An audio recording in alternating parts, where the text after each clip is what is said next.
আপনারা এখন যেটা দেখতে পাচ্ছেন এটা হচ্ছে ঢাকা থেকে চিটাগংয়ের রাস্তা। তো আমরা ডাবল ডেকারের যে বাস, এটার দোতলার ফ্রন্ট সিট। তো দোতলার ফ্রন্ট সিটে বসলে পারে এই রকম দৃশ্য বা ভিউটা আপনারা দেখতে পাবেন, খুবই সুন্দর। যে কোনো ডাবল ডেকার বাসে যদি ঢাকা থেকে চিটাগং যান তো এরকম দৃশ্য আর কি উপভোগ করতে পারবেন। এক সাইডে হচ্ছে পাহাড় এবং এক সাইডে হচ্ছে ওয়ান লেন্থ, মানে একমুখী রাস্তা।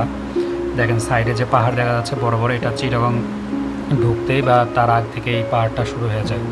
খুবই মানে অসাধারণ একটা দৃশ্য।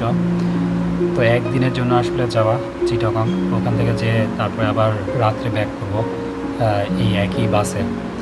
খুবই সুন্দর, মানে একে তো হচ্ছে মেঘলা আবহাওয়া পরিবেশ, আর তার পাশে আবার মানে প্রাকৃতিক সৌন্দর্যে ভরপুর, খুবই সুন্দর দৃশ্য।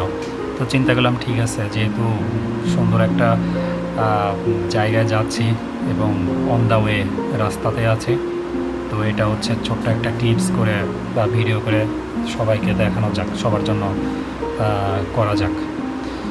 তো দেখতে থাকেন রাস্তা এবং রাস্তার দুই পাশে প্রাকৃতিক দৃশ্য, আশা করি ভালো লাগবে। এবং পরবর্তীতে আমরা ওইখানে পৌঁছানোর পরে ইচ্ছা আছে আরও কিছু ভিডিও করব যদি সময় পাই, এবং নেক্সট আরও পরবর্তীতে বিভিন্ন জায়গায় যাওয়ার এবং ব্লগিং করার ইচ্ছা আছে। ছোট ছোট কিছু ভিডিও যে নিজেও করব এবং সবাইকে মানে জিনিসটা উপভোগ করানো যাবে, এরকম কোনো কিছু। তো ভালো থাকেন সবাই এবং দেখতে থাকেন প্রাকৃতিক সৌন্দর্য, ভালো লাগবে আশা করি।